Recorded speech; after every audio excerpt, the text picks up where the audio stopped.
Welcome to Montevi's virtual office. This is the home page, and I just want to take a couple of seconds or minutes to guide you through these 5 reports. Let's start by clicking on Rank Advancement Requirements. As you see, it pops up on the right-hand side of the screen, and it reads, Week 238, your achieved rank is star 500. Now this can change from week to week, according to what you're paid. According to your achieved rank, though, this will always remain the same. For week 237, next pay period, your projected paid as rank is distributor. Now, like I said, from week to week, that will vary according to how many points you have in your tree. Let's move on a little bit down. As of week 236, last pay period, your paid as rank is distributor. This is what your rank is for that week as when you're paid. Now, when you go all the way to the bottom of this report, it's going to tell you all of the rank advancement requirements that you need in order for you to go to the next rank. Like it says, in order for you to achieve star 1000, you need to maintain the following requirements. 1. Remain active with at least 100 points personal volume. Now, as you achieve these ranks, it will tell you if you have met these requirements or not. For example, like it says right now, you do not currently meet this requirement. If you were to have that requirement met, it would tell you yes. Let's move on. Number 2, remain qualified. You do not currently meet this requirement. Okay? Now, to be qualified, you have to have someone who is active on your left leg and your right who is currently ordering product every 28 days. This will qualify you in order for you to be active and qualified in your tree. Let's move on to the next one. Number 3, maintain at least 1000 group volume in your lesser leg. It says you don't currently meet this requirement. But if you were, it would say yes. Alright, now that we've covered that rank advancement report, let's go ahead and click on this week's activity.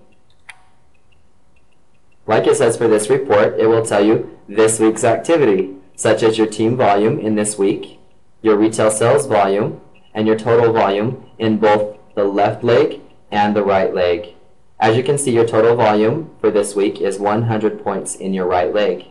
Like it says, team volume above is from the week's activity and can be used to help project your next Friday's commission. This is always a good opportunity to see what type of commissions you're going to be receiving for the next week.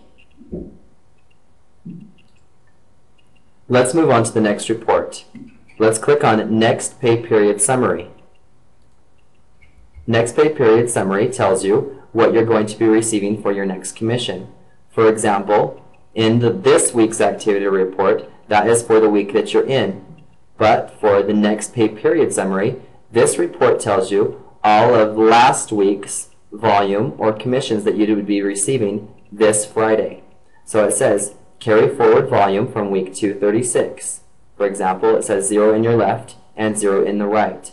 Now team volume from week 237, that is during that week of 237, and it says you have 550 points that would be carried forward for team volume. Now this is retail sales volume that's right underneath the team volume, and it says from week 237. It says 12 in your right leg. So altogether it's going to give you total volume in your left and right leg, so you can see what you're going to be receiving for your commission on that next pay period.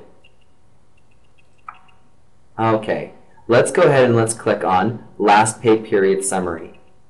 This is the 4th report in your My Home page, and it tells you all of the bonuses that you've received and gives you the breakdown for everything on your commission, such as retail order bonus, bulk order bonuses, first order bonuses, star maker bonus, team commission, and so forth.